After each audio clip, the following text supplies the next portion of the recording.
This interview might never have happened, not because Carl Jung refused to speak. On the contrary, he was always ready to share, but because the topic we touched on that evening lay beyond the familiar, beyond science, beyond death. Dr. Jung, I asked back then, do you really believe that the soul does not die? He looked straight at me, without the slightest hint of a smile. No, he said. I know. And in that simple phrase, there was something that made me freeze. He spoke not as a philosopher, not as a scientist, but as a witness.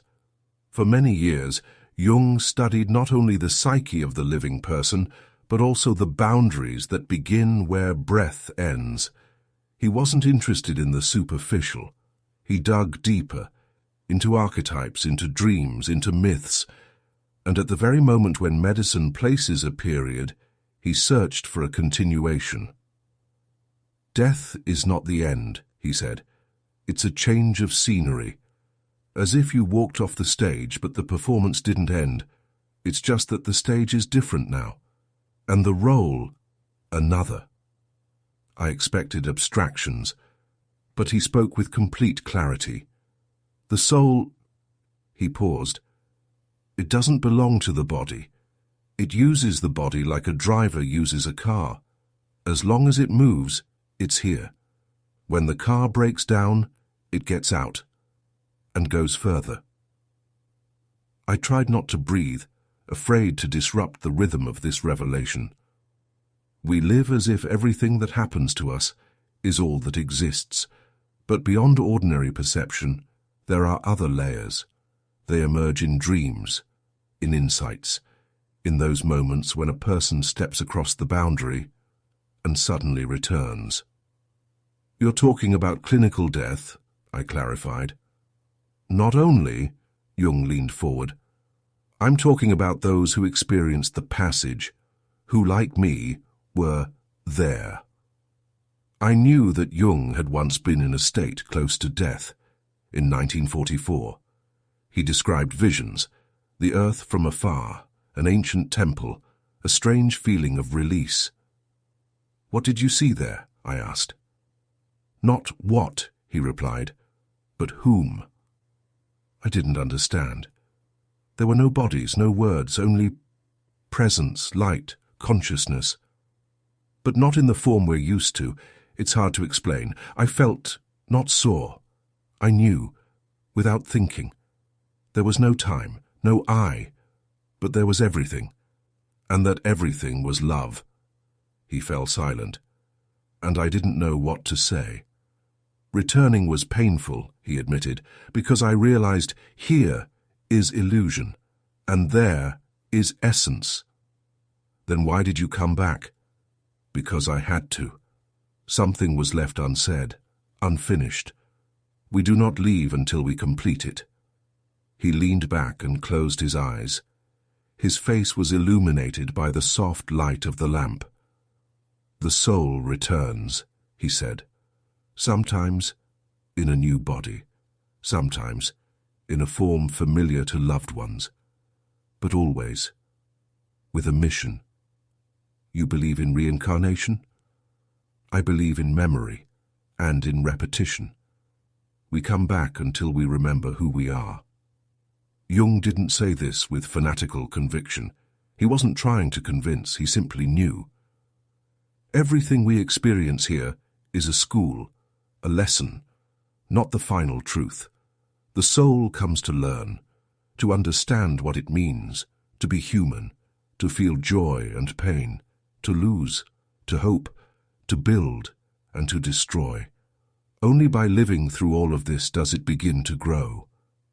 I asked, but why all this? Must a great soul suffer to evolve?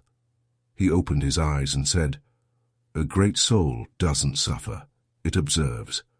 The one who suffers is the personality, the ego, attachments. But the soul learns through this, every time. Every mistake is not punishment, but experience. Every loss is not an end, but a reminder. Nothing here is eternal, except the soul. I tried to comprehend. There was a feeling that his words sounded somehow familiar, as if I'd already known them, in another life. "And is it ever the case," I asked, "that a person comes not just to learn but to help others?" "Of course," Jung nodded. "We agree to that even before birth. Souls bound by love come close together, sometimes to save, sometimes to test one another, but always to remind." He paused. "There are those I call carriers of light, not many, but they exist. They come in the darkest times. They are not loud, not always visible, but their presence alone changes the space. Warmer, purer. These souls are like beacons for the lost. And what if such a person gets lost themselves? They will be called, through pain, through symbols, through dreams, and if they hear, they'll return, and if not, then a new circle begins, a new life, a new attempt." I couldn't help but ask the next question. "And what if a soul refuses to hear for too long? If it chooses darkness?" The answer didn't come immediately. "Then it closes in, loses form, becomes a shadow, and keeps wandering between worlds.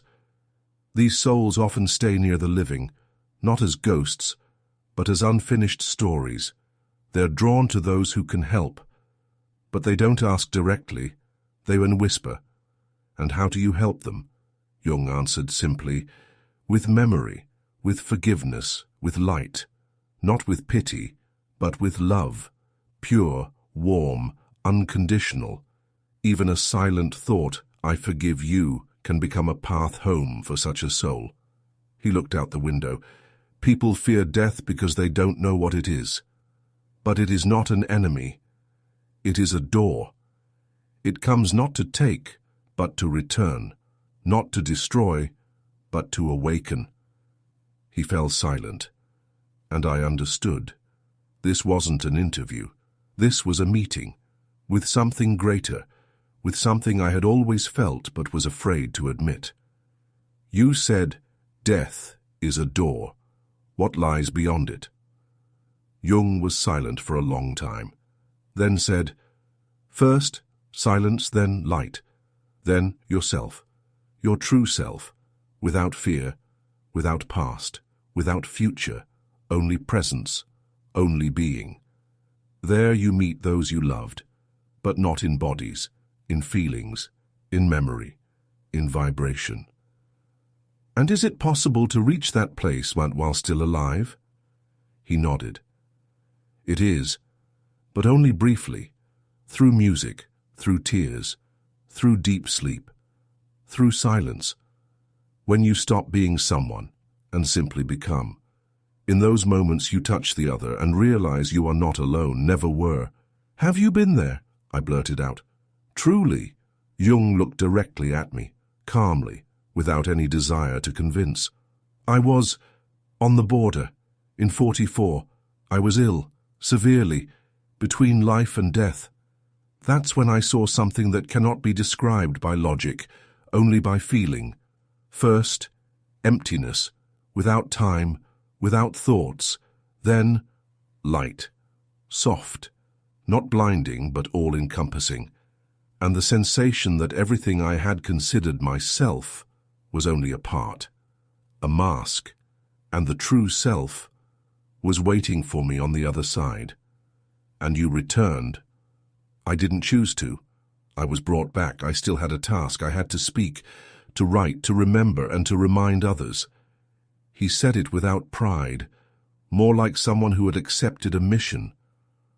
"What's the hardest part of this knowledge?" I asked. He looked into the distance, as if toward a place he had already been. "Silence. When you know that death is not the end, but the beginning. It's hard to speak with those who fear even saying the word. It's hard to watch people waste time, not realizing that it's not their enemy but their teacher. It's hard but necessary." He paused, then added, "Because every soul must awaken, sooner or later, through pain or through tenderness, but awaken. But people search for answers, Religions, philosophies, science, yes, and all of them are right in their own way, but none of them hold the whole truth, because truth is within. It's a whisper, an intuition, a flash of recognition. It doesn't demand proof, it demands silence. He paused again. You know what I've understood in my life? The true is not loud. It doesn't shout. It simply is. And it waits until we stop being afraid to hear it. Can one make a mistake, get lost, go the wrong way? He nodded. Of course. And that's okay. We are not robots. We have will, and everyone has their own path. Some awaken through love, some through loss, some only after death. But a soul is never truly lost. Even if it seems to have drowned in darkness, it is still being sought, called, awaited. By whom? Jung smiled. Those who left before, loved ones, guides. Sometimes silence itself, because even it is alive. And those who don't believe in any of this, they're awaited just the same. Belief doesn't make the truth true. It merely opens the door. But behind the door, the light remains, even if you doubted. He looked a little tired, but in his weariness there was quiet, not heaviness. People don't fear death. They fear what it will reveal. They fear seeing that they didn't live their own life, that they never spoke, never embraced, never forgave, never thanked. But there, hiding is no longer possible. There you become transparent, real, and all that you are ignites. And then what? He smiled sadly. You look at it and understand it could have been different, not more perfect, but more real. And then the soul asks for another chance, sometimes and on its own, sometimes as it's offered one, and a new story begins. A new story? I repeated. You mean reincarnation?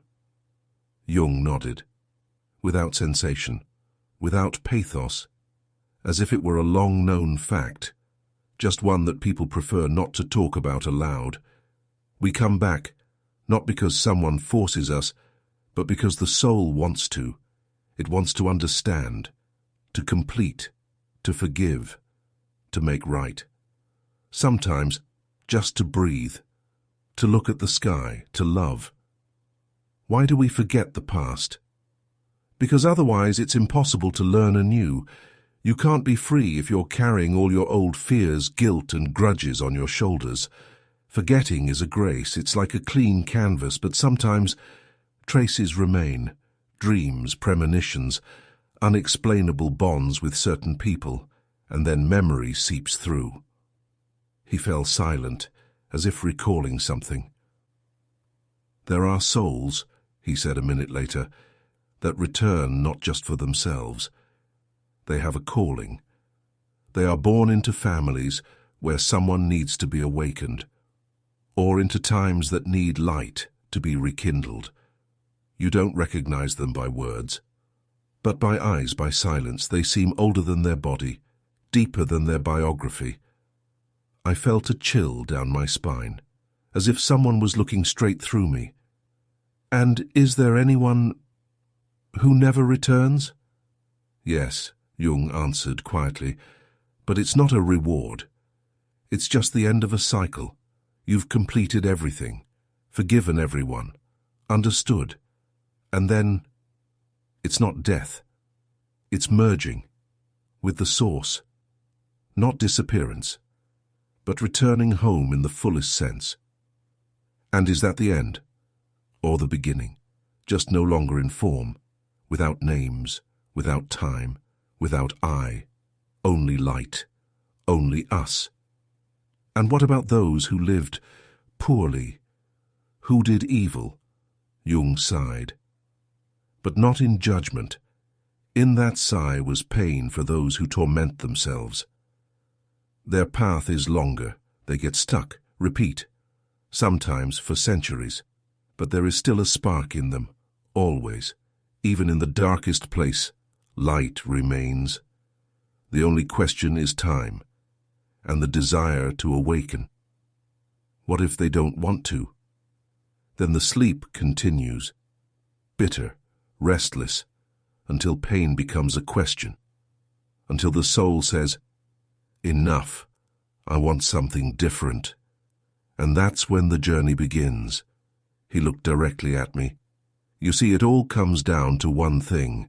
You are not the body, not the story, not the status. You are a traveler, a seeker, and even your pain is not a punishment. It's a signpost, a message. Here is where your attention is needed. Here is where you grow. I was silent. Inside, everything hummed, as if old strings of the soul were beginning to sound again. Jung concluded, "We fear death because we don't know who we are. If we remembered, we'd laugh or cry with joy, because death is not the enemy, it's a door home." I asked, "And aren't you afraid?" Jung smiled slightly. "I'm not afraid of death. I'm afraid of living the wrong life, of failing to fulfill what I came here for, of trading depth for distraction, light for noise, truth for comfort. That's what's worth fearing, because death is inevitable. But awakening is a choice." He fell silent. The room grew quieter, though the sounds outside hadn't vanished. It was as if everything paused, not to scare the moment away. "I once had a dream," Jung said. "There was no earth, no sky, no bodies, only presence, soft, all-encompassing. And suddenly I understood. I was home, and I was not alone. Others were there, not in form, not in shape, but I knew them, felt them, like loved ones long lost, finally found." He looked into the distance. "There are no words there, only pure understanding. You don't ask, 'Do you love me?' Because you are love. You don't wait for forgiveness, because everything is already forgiven. This isn't religion. This is reality, and it's closer than we think." I asked one last thing. But what if all of this is an illusion? What if we just want to believe, so we won't be afraid? Jung looked at me for a long time, and finally said, "Then explain why you feel it, why your soul trembles when you hear the truth, why something inside you remembers, even though you never learned it. Illusion is what dies, but truth simply is." He stood, as if the conversation had reached its end. Death is not the enemy. It is an ally. It frees us from the unnecessary. It brings us back to ourselves. But before it, there are still steps, days, choices, love and pain. And if you want to know what truly matters, here's your answer. He came closer. Only one thing matters. Did you live with love? Not believe, not know, not preach, Mao, but love. Yourself, others, the world. Even if it didn't always love you back.